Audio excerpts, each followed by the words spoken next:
بسم اللہ الرحمن الرحیم۔ السلام علیکم 7 کلاس، آپ لوگ کیسے ہیں؟ امید ہے کہ سب بچے خیریت سے ہوں گے، میں بھی خیریت سے ہوں۔ آج ہم سبق نمبر 13 آپ کی اردو کی بک میں سے سبق نمبر 13 کم سن شہید کے بارے میں پڑھتے ہیں۔ تو سبق شروع کرنے سے پہلے ہم مشکل الفاظ کے معنی دیکھ لیتے ہیں۔ مہر و وفا، محبت اور وفا، نمودار ہوتی، ظاہر ہوتی، مشغلہ، شوق، شغف، رہنمائی، گائیڈ کرنا، راہ دکھانا، آگاہی، جاننا، سمجھنا، ایئر فورس، فضائی تربیتی کیمپ، فوج، شمولیت، شامل ہونا، حسب معمول کے مطابق، روز کی طرح، انسٹرکٹر، تربیت دینے والا، ہدایت دینے والا، کاکپٹ، طیارے کا دروازہ، اڑان بھری، اڑنا شروع کر دیا، ضرب، چوٹ، بھانپ گئے، جان گئے، سمجھ گئے، اور غداری، دھوکہ دینا یا دھوکہ دہی۔ پھر آگے ہے بچوں، آنچ، آنا، حرف، آنا، باغباں، مالی، باغ کی دیکھ بھال کرنے والا، بادشاہ، اس کے بعد، جان نشاور کرنا، جان قربان کرنا، جگ حسائی ہونا، بے عزتی ہونا، حرمت، عزت، سما، منظر، موسم، کم سن، کم عمر، گفتگو کی کیفیت، کشمکش کی حالت۔ آگے پھر بچوں ہے کہ دفاع پاکستان، پاکستان کی حفاظت، ناقابل تلافی نقصان، ایسا نقصان جو کبھی پورا نہ ہو سکتا ہو، سنگینی، خطرہ، یا کیا اس کو کہیں گے، سنگینی، کیا اس میں وہ ہوتا ہے بچوں، سنگینی یعنی خطرے کی گھنٹی بجنا، بھانپنے، جانتے ہوئے بوکھلانا، گھبرانا، کلا بازیاں، الٹ پلٹ ہونا، سلامتی، حفاظت، آنچ، حرف، داستان، رقم کی کہانی لکھی۔ تو سبق پڑھنے سے پہلے ہم یہ دیکھ لیتے ہیں کہ سبق نمبر 13 ہے یہ، کم سن شہید۔ کم سن شہید کو کیا کہتے ہیں؟ کم سن شہید، کم سن شہید سب سے کم عمر شہید، کم عمر، کم کس کو کہتے ہیں؟ تھوڑے کو کم، چھوٹے کو، اور سن عمر، کم عمر شہید، سب سے کم عمر شہید کون تھا؟ راشد منہاز۔ سوچیں اور بتائیں، راشد منہاز کے بارے میں آپ کیا جانتے ہیں؟ راشد منہاز سب سے کم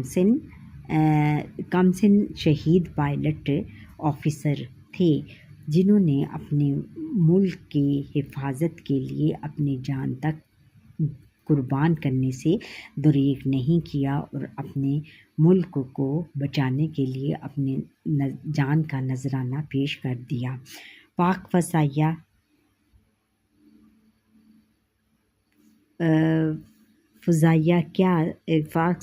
کی ذمہ داریاں کیا ہوتی ہیں، کیا انجام دیتی ہیں؟ ذمہ داریاں انجام دیتی ہے پاک فضائیہ، کیا ذمہ داریاں انجام دیتی ہے؟ یعنی پاک فضائیہ جو ہے وہ یہ ذمہ داریاں انجام دیتی ہے کہ وہ فضا میں اڑان بھر کر، فضا میں طیارے اڑا کر دشمن کا ڈٹ کر مقابلہ کرتی ہے اور پھر ان کے جہازوں کو مار گراتی ہے۔ کیا آپ جانتے ہیں کہ پاک فضائیہ پاکستان کی فضائی حدود کی نگرانی اور حفاظت کرتی ہے؟ یہ اس کا جواب یہ ہو گیا کہ پاک فضائیہ پاکستان کی فضائی حدود کی نگرانی اور حفاظت کرتی ہے۔ اب کم سن شہید سب سے چھوٹا، سب سے کم عمر شہید ہونے والا۔ اب اوپر الفاظ ہیں، ان کے تلفظ دیکھ لیتے ہیں۔ شمولیت، تربیتی، مشغلہ، آگاہی اور منتظر۔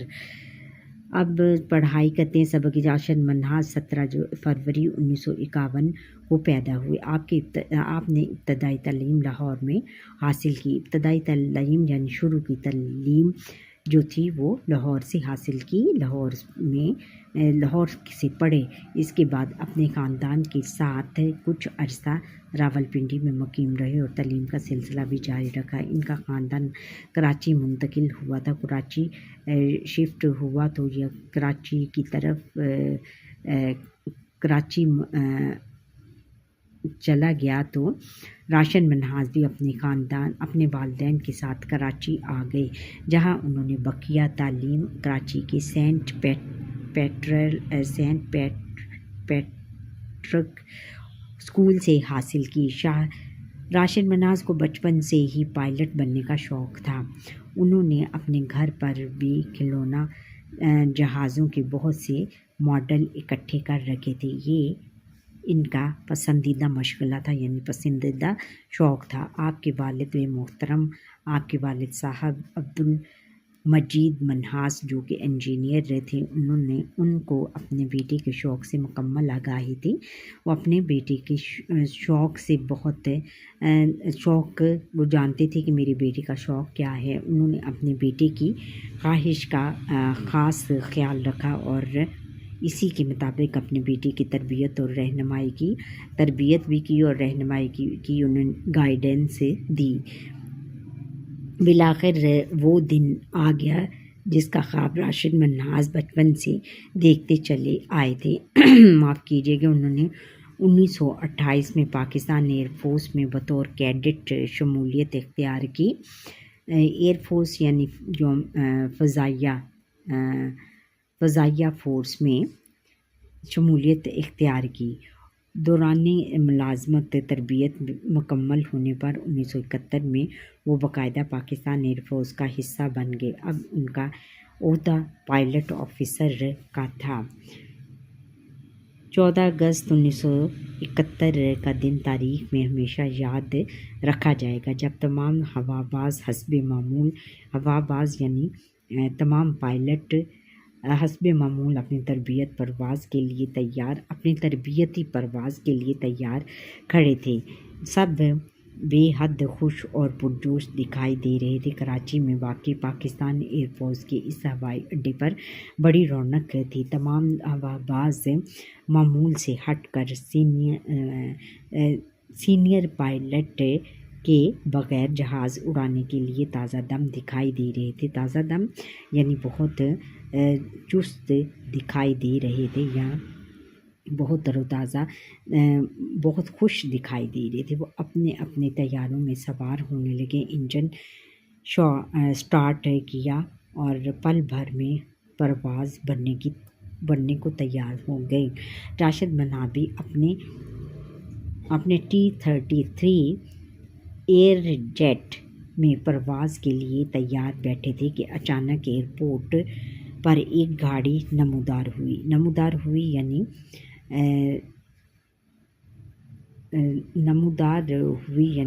نظر آئی۔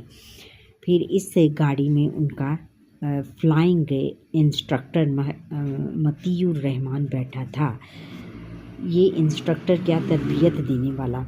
یہ گاڑی دوسرے طیاروں کے سامنے سے گزرتی ہوئی راشد منہاس کے طیارے کے پاس آ کر رکی اور ان کے انسٹرکٹر نے انہیں رکنے کا اشارہ کیا۔ راشد منہاس سمجھے کہ انسٹرکٹر شاید انہیں آخری وقت میں کچھ مزید ہدایات دینا چاہتا ہے۔ انہوں نے انسٹرکٹر کے اشارے پر کاکپٹ کھول دیا، یعنی وہ طیارے کا دروازہ کھول دیا۔ مطیع الرحمان نے ان کے جہاز میں داخل ہو گیا اور پائلٹ داخل ہو گیا، یعنی ان کے جہاز میں سوار ہو گیا اور پائلٹ کی سیٹ خود سنبھال لی۔ اور راشد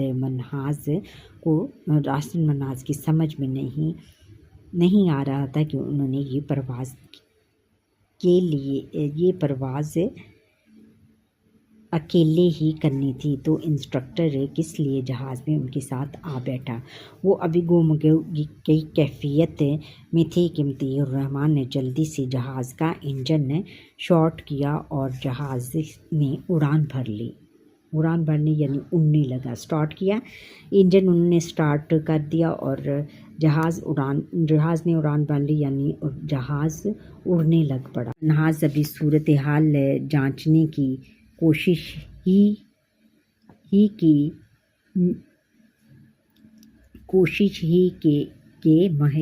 کہ مطیع الرحمان نے دشمن ملک کو اطلاع دی کہ وہ پاکستان کا طیارہ اور قیمتی راز چرا کر لا رہا ہے۔ راشد منہاس فوراً ایئر بیس کے کنٹرول روم کو اطلاع دی کہ میرا جہاز اغوا کر لیا گیا ہے۔ یہ سنتے ہی مطیع الرحمن راشد مناز کے سر میں ضرب لگا کر اس نے کیا کیا؟ یہ سنتے ہی مطیع الرحمن نے راشد مناز کے سر میں ضرب لگا کے بے ہوش کر دیا، ضرب لگا کر یعنی چوٹ لگا کر، لیکن جلد ہی راشد مناز ہوش میں آ گئے۔ انہوں نے دیکھا کہ ان کا طیارہ تیز رفتاری سے بہت تیزی سے دشمن ملک بھارت کی طرف بڑھ رہا تھا۔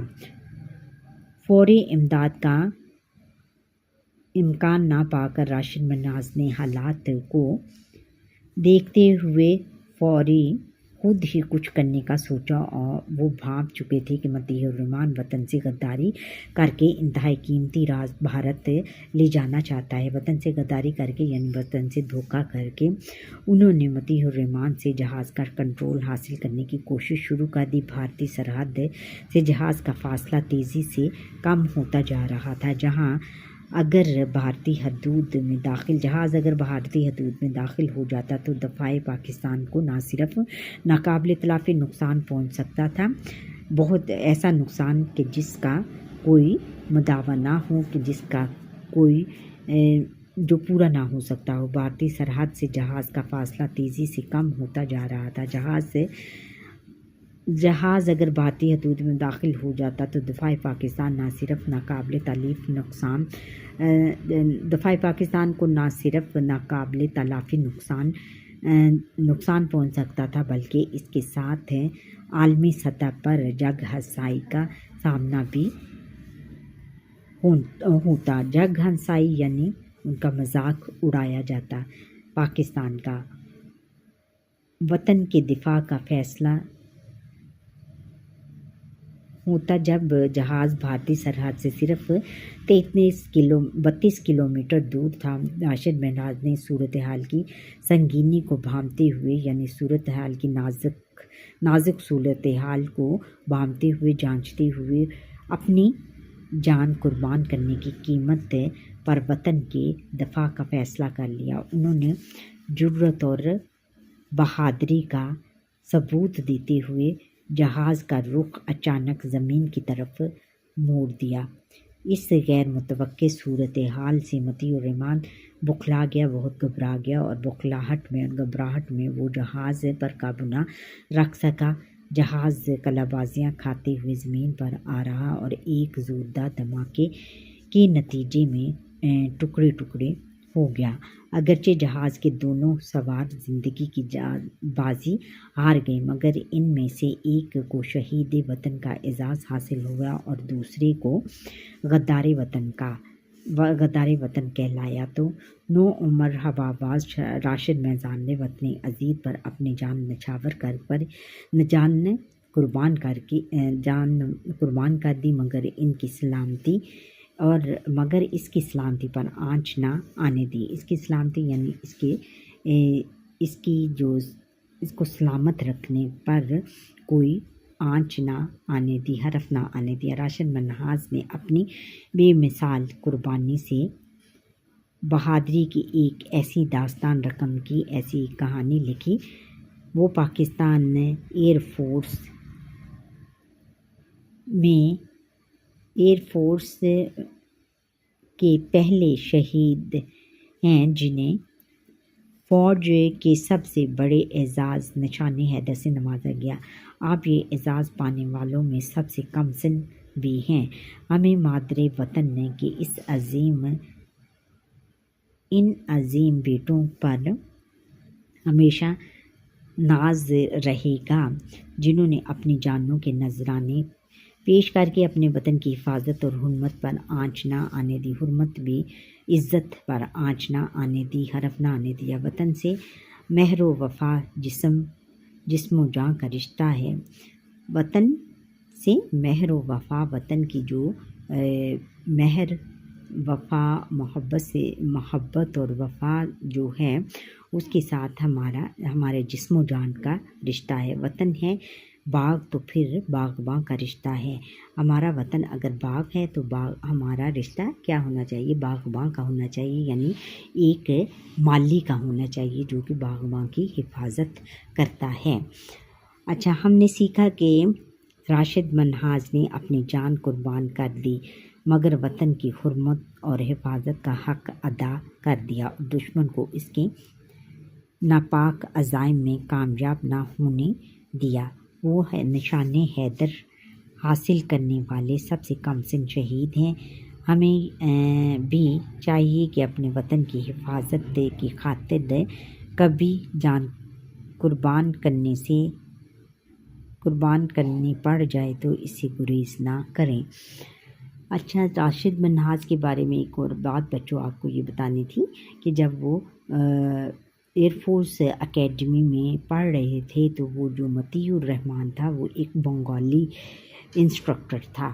بنگالی جو تھے وہ کچھ بنگالی تو بہت اچھے تھے، بہت زیادہ محب وطن تھے، لیکن یہ جو تھا وہ وطن کا غدار تھا، اور اس نے بھانپ لیا کہ یہ ایک خاموش طبعی بچہ ہے اور اس کو میں اپنی ٹریننگ میں لیتا ہوں۔ جب اس ٹریننگ کے دوران یہ بچہ بہت خاموش رہنے والا اور بہت کم بات کرنے والا تھا، اس لیے انہوں نے اس کو ہی چنا کہ اس کو میں آرام سے سرحد پار لے جاؤں گا اور یہ مجھے کچھ نہیں کہے گا اور کوئی مزاحمت نہیں کرے گا۔ تو پھر اس نے یہ پروگرام بنایا۔ اچھا، ٹھہریں اور بتائیں مطیع الرحمان کون تھا؟ مطیع الرحمان راشد منہاز کا انسٹرکٹر تھا، یہ فورس انسٹرکٹر تھا۔ راشد منہاز نے ایئر فورس کے کنٹرول روم سے کیا کہا؟ راشد منہاز نے ایئر فورس کے کنٹرول روم سے کہا کہ میرا جہاز اغوا ہو رہا ہے۔ اچھا بچوں، یہاں پر ہی ہمارے آج کے لیسن کا وقت ختم ہوتا ہے۔ آپ مجھے لائک سبسکرائب کریں، بیل آئیکن پر کلک کریں اور کمنٹ کریں میرا پورا لیسن دیکھنے کے بعد۔ اللہ حافظ۔